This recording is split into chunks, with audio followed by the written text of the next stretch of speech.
Welcome, dear friend, and thank you for choosing to spend your quiet hours with us. It is a true gift to be invited into this peaceful time, and we shall endeavor to honor it. Come, settle in, and allow the noise of the day to gently recede, for the story we are about to share is a place of its own, a quiet corner of the world woven from stillness and soft light, where the only requirement is to breathe and to be at ease. The hope, you see, is a wonderfully simple one, that this gentle tale might serve as a soft place to rest your thoughts, a meandering path to a more peaceful state of mind. It is a story designed to be a quiet companion as you prepare for slumber, to help untangle the knots of a busy day and guide you softly towards the threshold of restorative sleep. And so, as you ready yourself to drift away, if this quiet corner of the world brings you comfort, a simple like upon the story, and perhaps a subscription to this little channel of ours, would be a kindness much appreciated, allowing us to share this peace with others who might be seeking it. Chapter 1: The Threshold of Stillness. It is a fine and gentle thing, to find a path that asks nothing of you but to walk it slowly. Such was the path to the Quarry of Gentle Ages. It was not a road of hurried travel, paved with sharp gravel or demanding purpose, but rather a soft track of earth, compacted by centuries of unhurried footsteps and carpeted in places with a low, resilient clover that felt like padding beneath the soles of Oren's well-worn boots. The air itself seemed to change as he walked, losing the sharp, clear edges of the open world and taking on a softer, thicker quality, as if it were filtered through ancient, peaceful thoughts. The distant sounds of the world, a shepherd's call, the rumble of a faraway cart, did not cease abruptly, but were instead gently absorbed by the stillness, fading into a low, benevolent hum that was more a feeling in the chest than a sound in the ear. The entrance to the quarry was not a grand archway or a stark opening, but a simple, gradual dip in the landscape, a gentle invitation downwards. It did not loom, as some grand places do, with imposing shadows and a sense of overwhelming scale. Instead, it welcomed.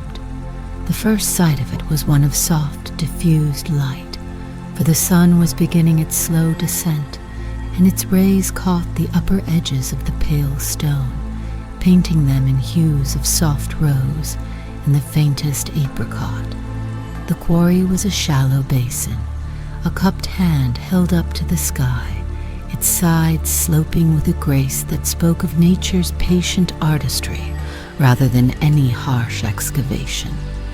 The space felt vast, yet intimate, protected, a secret shared between the earth and the sky. The air carried a scent that was wonderfully difficult to place, a fragrance that seemed to be woven from the very fabric of the place itself. It was the clean, cool smell of ancient stone, but warmed by the lingering memory of the day's sun. Beneath that was a deep, earthy note of the rich soil held in the crevices, and the clean green scent of the mosses that grew in thick, velvety patches across the quarry floor. And just at the edge of it all, a faint, sweet perfume, a delicate hint of something floral and honeyed that promised a gentle magic yet to be discovered. Oren drew in a slow, deep breath, and it felt like inhaling pure liquid calm. He reached out a hand more from a gentle curiosity than any specific intent, to brush his fingers against the wall of the quarry. The stone was not rough or cold as he might have expected. It was impossibly smooth, like a river stone polished by an eternity of patient water, and it held a surprising and immediate warmth. It was a gentle, living warmth, like that of a hearth that has held embers all day long, a deep and comforting heat that seemed to radiate from the very heart of the stone. He let his palm rest there for a long moment, feeling the quiet energy seep into his skin, a silent, stony welcome. Tucked away in the curve of the western wall was a space that seemed to have been waiting. It was a natural alcove sheltered from the gentle breeze, with a floor of the same thick, springy moss that carpeted the rest of the basin. It felt like a room designed by nature for the sole purpose of quiet contemplation.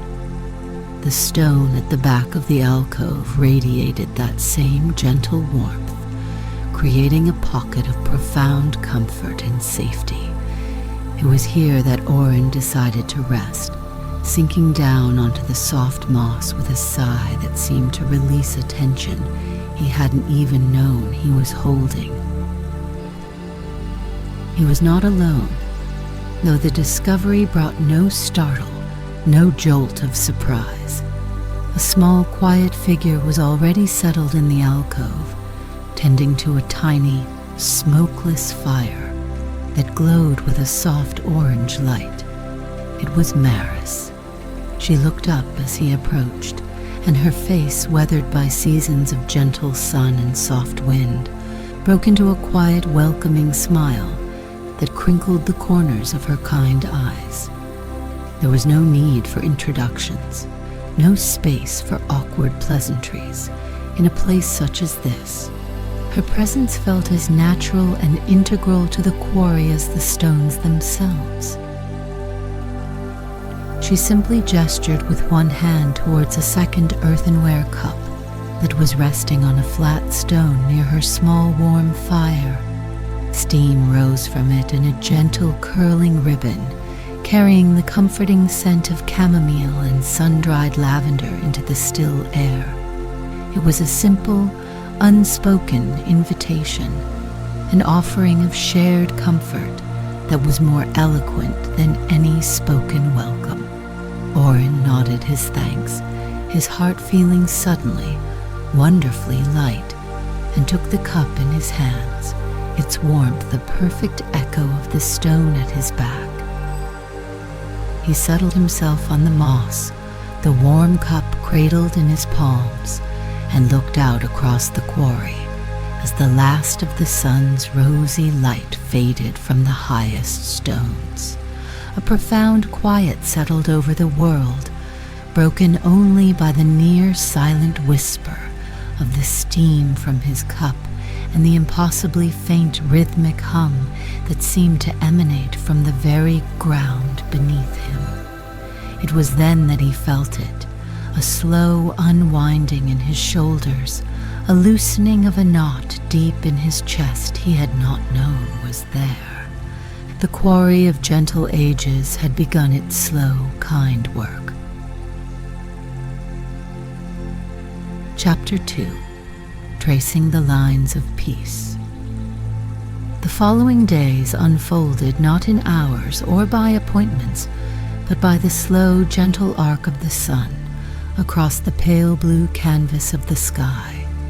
Oren found his own rhythms beginning to shift, to soften, aligning with the unhurried pulse of the quarry. Mornings began with the observation of light. He would sit in the mouth of his warm stone alcove and watch as the dawn's first shy, lavender rays touched the eastern rim of the basin, slowly creeping downwards to blush the pale stone with a soft, rosy glow.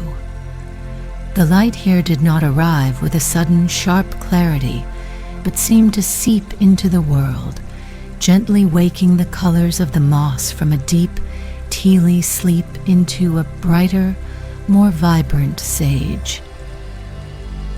One long and wonderfully empty afternoon, Oren found himself drawn to one of the largest, flattest slabs of stone that lay near the quarry's center. It was a magnificent piece, the size of a small cottage floor, and its surface was a map of time itself, etched with 1,000 fine layered lines of pale gray, soft cream, and the faintest hint of rose. He knelt beside it, the stone warm against his knees, and began to trace one of these lines with his fingertip. He followed its meandering path, feeling the impossibly smooth texture under his skin, and as he did, he became aware of that faint, pleasant vibration again, a low hum that seemed to travel up his arm and into his shoulder, a gentle, resonant song sung only by the stone. Maris, moving with the silent, graceful ease of a leaf drifting on a still pond, came to join him. She did not speak, for words would have felt too loud in the profound quiet of the afternoon. Instead, she settled beside him, her presence a comforting warmth, and placed her own hand flat upon the stone.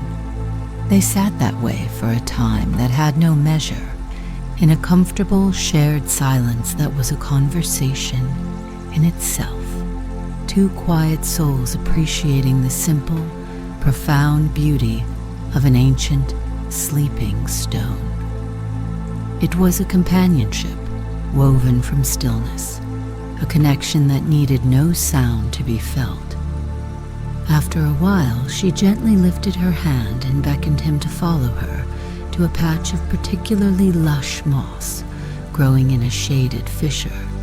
This moss was a deeper shade of green, almost the color of a deep lake, and its texture looked wonderfully plush. Maris knelt and, with a touch as light as a moth's wing, she brushed the surface of the moss. As she did, a scent bloomed into the air. It was the clean, rich fragrance of petrichor, the smell of fresh rain on dry, fertile earth, but it was mingled with a sweeter, almost loamy aroma. It was a scent that spoke of ancient water, of deep roots, and of a profound and abiding contentment. Oren knelt beside her and gently copied her motion, his own hand brushing the soft, cool carpet. The fragrance enveloped him, a scent so grounding and peaceful, it felt as if he were breathing in the very essence of the earth's calm. It was another of the quarry's gentle secrets, another layer of its simple, quiet magic revealed not through spectacle, but through patient, gentle attention. He looked at Maris, and she offered him that same simple, knowing smile, a shared understanding of the wonder to be found in such a small, quiet thing. They spent the rest of the afternoon exploring these small wonders. Maris showed him how the small silvery leaves of a particular low-growing shrub would curl inward at the softest touch, as if in a shy and gentle greeting. She pointed out the tiny, resilient wildflowers, no bigger than a thumbnail, that pushed their way through infinitesimal cracks in the stone, their soft purple and white petals a testament to the quiet strength of gentle things. Each discovery was a quiet joy, a small, perfect moment of connection with the peaceful life of the quarry. As dusk began to settle, painting the sky in soft shades of violet and dusty rose, they returned to their alcove. Maris rekindled her small, warm fire, and soon the comforting scent of roasting chestnuts filled their small, stony haven. They ate them slowly, peeling the warm shells and savoring the soft, nutty flavor. The only sounds were the soft crackle of the fire, the whispery rustle of the leaves just outside their shelter, and the ever-present, gentle hum of the quarry, which now felt as familiar and reassuring as the rhythm of his own breathing. Orin felt a deep sense of gratitude settle over him, as soft and warm as a woolen blanket. It was not a gratitude for any grand gesture, but for the simple, profound peace of the day.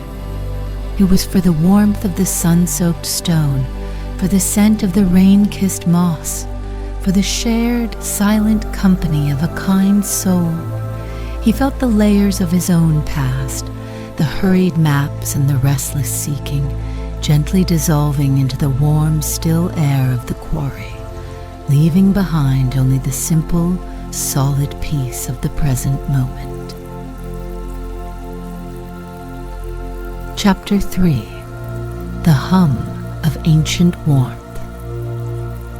As the days softened one into the next, Orin found his senses growing more attuned, more able to perceive the subtler currents of the quarry's deep and gentle magic. His awareness, no longer cluttered with the noise of a world beyond these warm stone walls, began to notice the quiet miracles that had been there all along.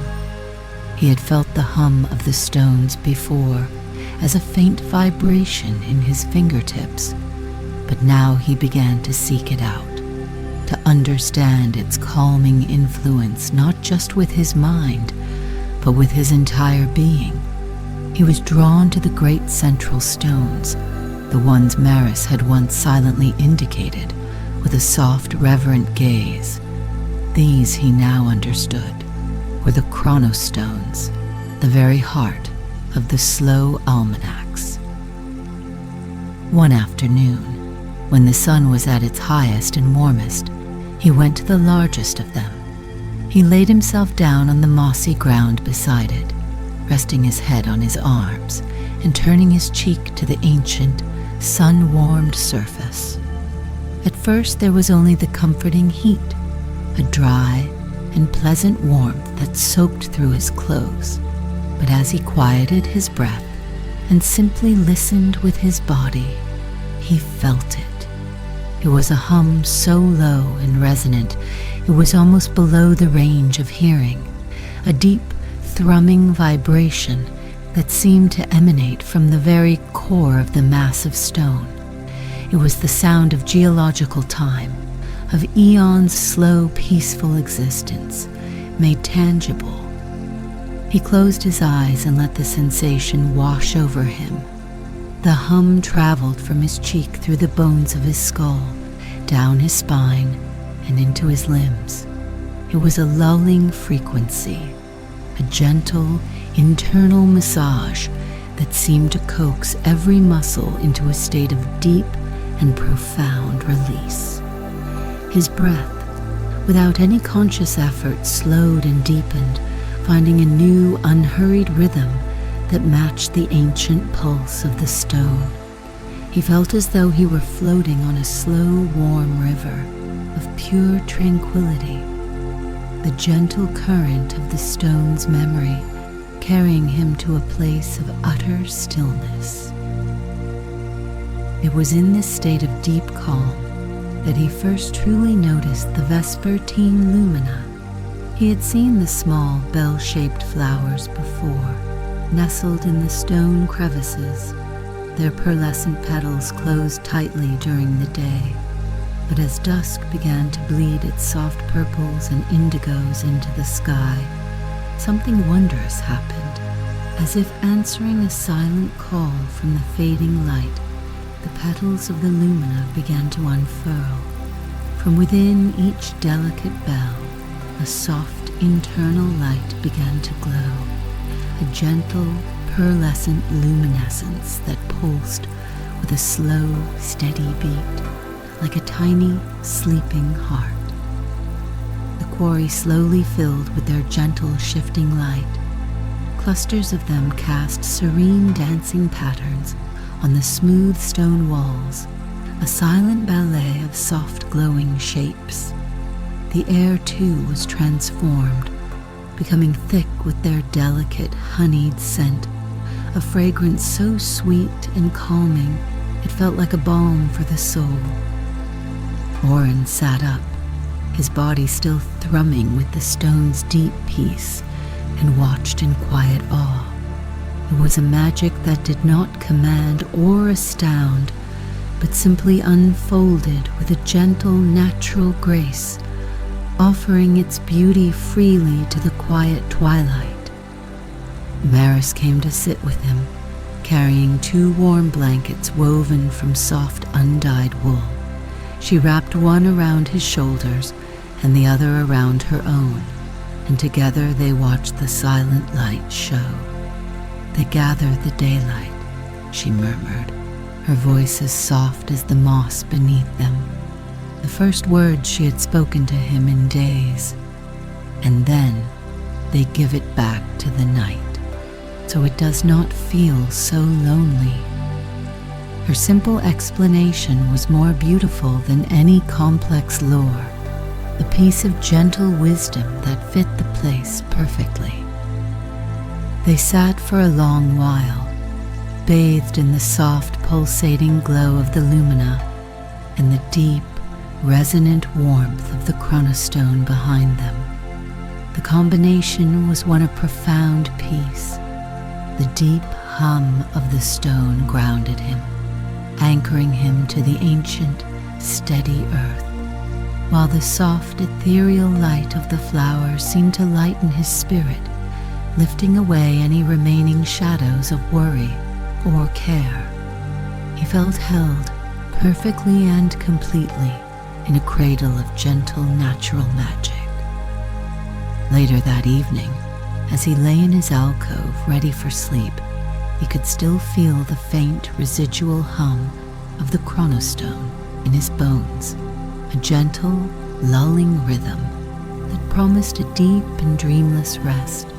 The soft, sweet scent of the lumina drifted in on the cool night air, a final fragrant lullaby.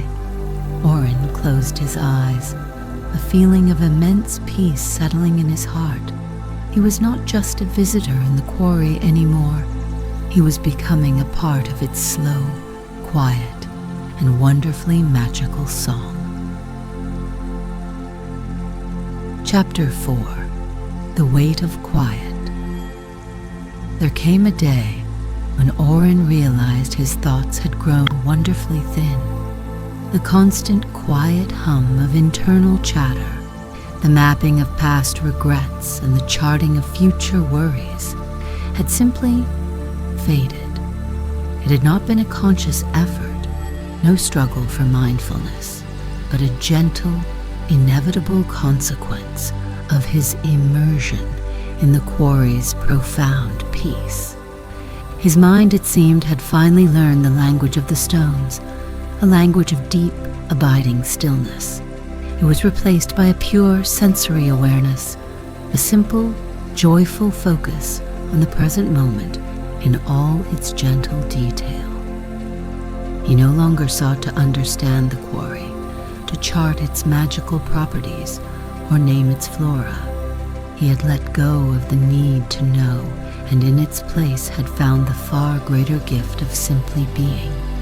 He spent an entire day, from the first soft blush of dawn to the first appearance of the evening's lumina, lying in a thick, springy bed of moss not far from his alcove. The sun was a gentle, pleasant weight on his eyelids, its warmth sinking deep into his bones. He felt the solid, reassuring presence of the earth beneath him, a warmth that seemed to rise up and hold him in a firm but gentle embrace. His entire world for those long, slow hours was the unhurried drift of a single fluffy white cloud as it journeyed across the vast, pale blue sky. He watched its edges soften and reform, its shape shifting with a languid, dreamlike grace. He was not bored. He was not waiting for anything to happen.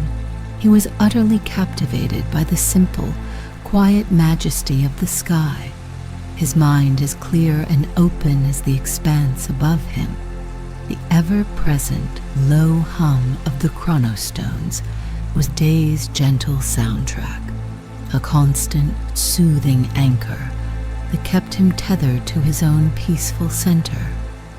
In the late afternoon, Maris joined him, bringing a simple meal on a flat slate-like stone.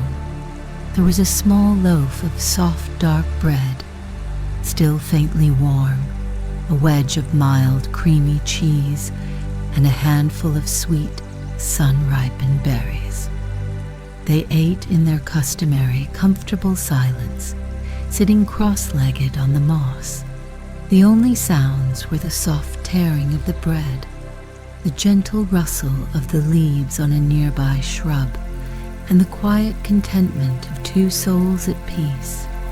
Each bite was a discovery of simple flavor, each scent a quiet joy.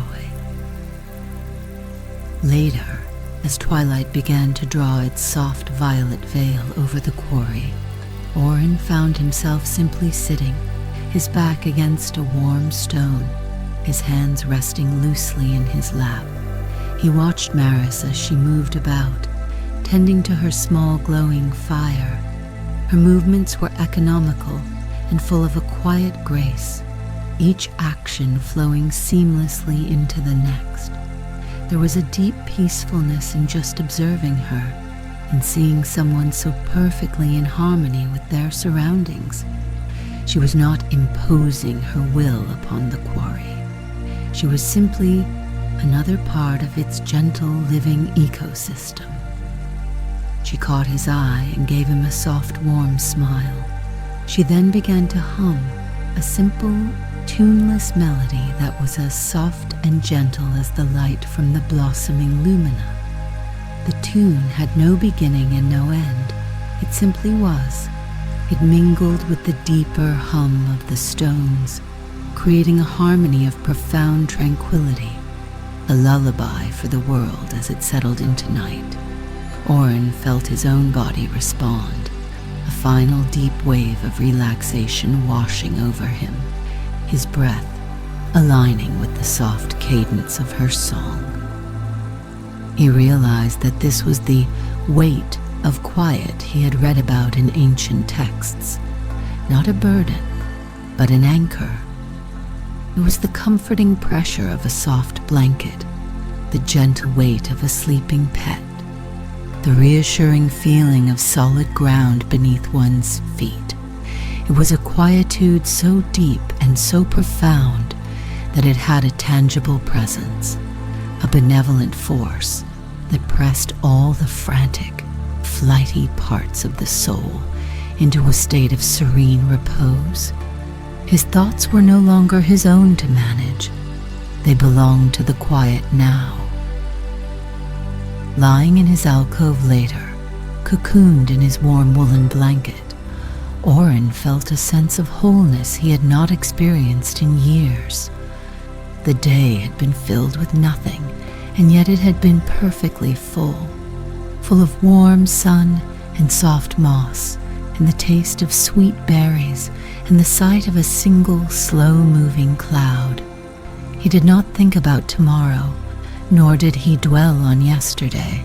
He simply existed in the warm, humming, gently glowing peace of the now, and it was more than enough.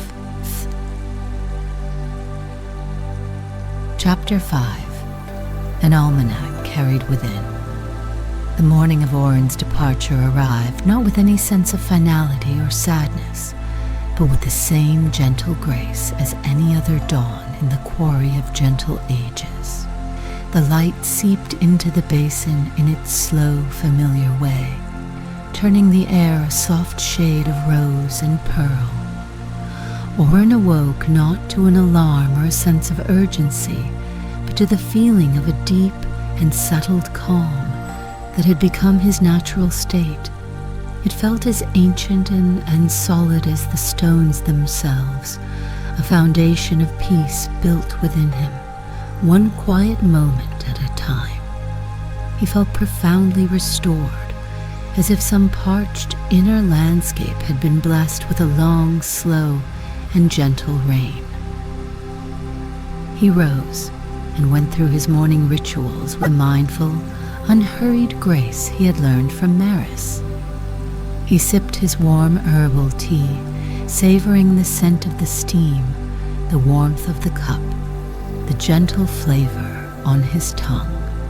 He watched the last of the night's lumina fade, their borrowed light given back to the world as the sun began to assert its own gentle warmth. He realized with a soft internal smile that the peace of the quarry was not a place to be visited, but a state of being to be carried. The almanac was no longer just in the stones. A copy of it had been written, softly and indelibly, upon his own heart. He gathered his few belongings, his movements slow and deliberate. There was no rush, no sense of an ending. It felt more like a transition, a gentle turning of a page. He folded his soft woolen blanket, the scent of the quarry, of stone, moss, and faint lumina, clinging to its fibers. He knew that for many nights to come, that scent alone would be enough to transport him back to this place of profound quietude. Maris was waiting for him at the gentle slope that served as the quarry's entrance. She held no gift of parting, for the quarry itself was the gift. She simply stood, her hands tucked into the sleeves of her worn tunic, her face serene in the soft morning light. She met his gaze and offered a simple, slow nod of acknowledgement and farewell. It was all that was needed. Their time together had been one of shared silence and mutual respect for the quiet, and it would end in the same beautiful, unspoken way. Look.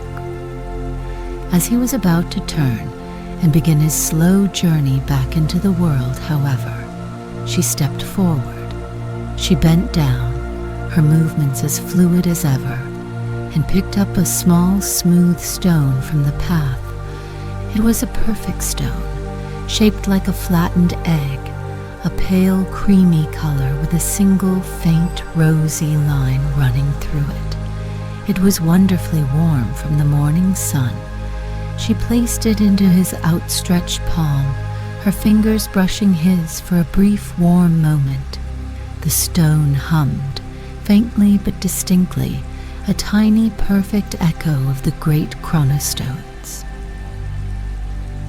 "So you do not forget the tune," she said, her voice a soft murmur on the still morning air. It was not a memento of a place he was leaving, he understood, but a gentle reminder of the quiet he now carried within him.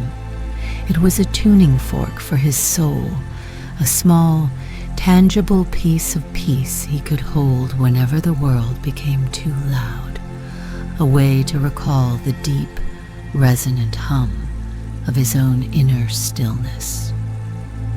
He closed his hand around the warm, humming stone, its gentle vibration, a comforting presence in his palm. He gave Maris a look of deep, heartfelt gratitude, a look which she returned with a soft, knowing smile. Then he turned and began to walk up the gentle slope. He did not look back. There was no need.